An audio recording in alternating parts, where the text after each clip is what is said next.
Good morning, Year 5. Right, English time, and we are moving on to look at some non-fiction writing. Now, obviously, over the last couple of weeks, we've been looking at the book Tuesday by David Wisner, and we did some fantastic fiction writing based on that.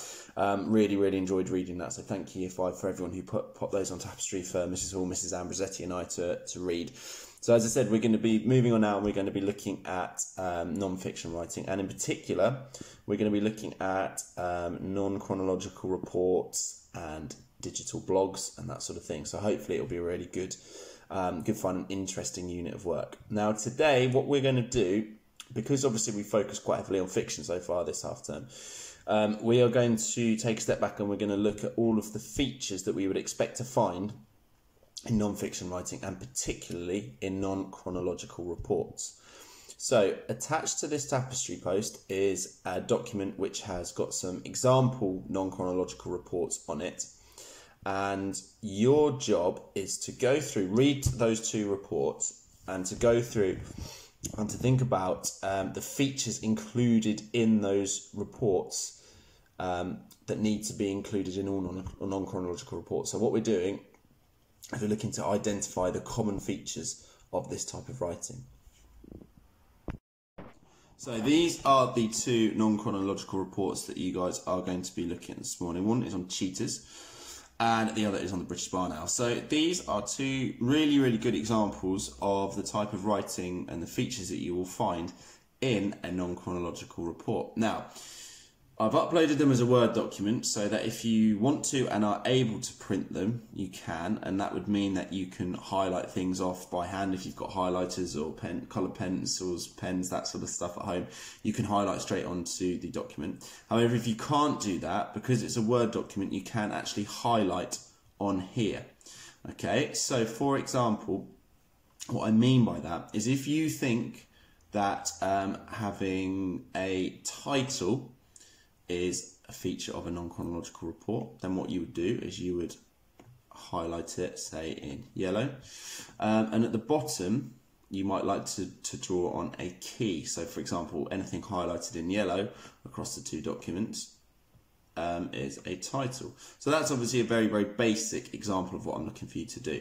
Now as you read through, what you need to do is you need to think about what the author has included in terms of the word choices, in terms of the language he's used or she. Have they used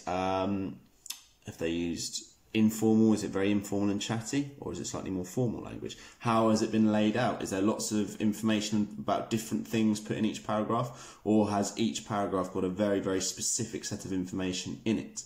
The words that are used, have they used what's called technical vocabulary, which is vocabulary that we would only use if we're talking about this particular animal, or if they use very general vocabulary that we might use in our day-to-day conversations.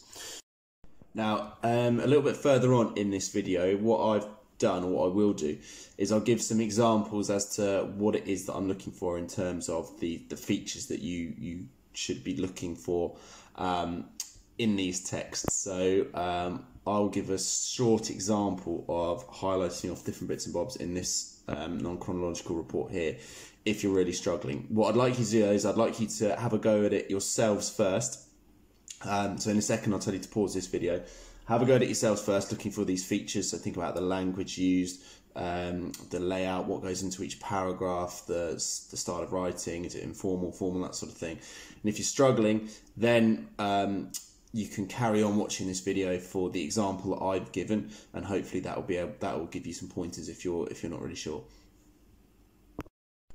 Okay, Year 5. So here is just an example of some of the things that I've highlighted as important features of non-fiction and non-chronological report writing. So obviously we talked earlier on about highlighting a title, because they should all have a title that fits. Now the first thing I've done is I've highlighted or marked down the side of each paragraph. Now I didn't want to highlight the whole paragraph, so instead of that I have just marked the whole down the side of the whole paragraph, and this is because non-chronological reports use what are called subject-specific paragraphs. So that means that the author just puts in specific information into each paragraph. So in this first paragraph, it's where the cheetah lives. The second paragraph is what they look like. The third paragraph is how they move and how their bodies are suited to how they move. The fourth paragraph is about their diet and how they catch their prey. The fifth paragraph is about offspring and babies. And the sixth paragraph is about conservation. So clearly there is a clear kind of pattern to what goes into each paragraph. The author isn't just chucking any old information into each paragraph. There's a sort of very clear thought process behind what goes into each paragraph. Now, the words that I've highlighted in green is what we would call technical vocabulary or subject-specific language, and that is because we wouldn't really use these words in many other contexts other than talking about animals or other than talking about cheetahs. So I've got inhabit, I've got distinguishing marks, aerodynamically perfect, foot pads, talking about the claws tuck away in special sheaths in their paws, carnivores, endangered species, and conservationists. So that is technical language that we wouldn't really use unless we were talking about animals or unless we were talking about cheetahs. We might do occasionally, but generally that sort of language is specific to talking about this topic. And I've also underlined parts here because this is to show that the author has used a range of complex sentences. So what I've done is I've underlined the subordinate clauses to show where the author has used complex sentences. So that's just a few things that have quickly jumped out to me about what's important in a non-chronological report. If you want to upload your work to Tapestry, I'll see how you've got on and if I feel that you've forgotten any kind of key features. But those are the big ones for me that have really jumped out quite clearly, and I'd expect to see when we do some non-chronological report writing going forward, these are the features that I would expect to see in your writing.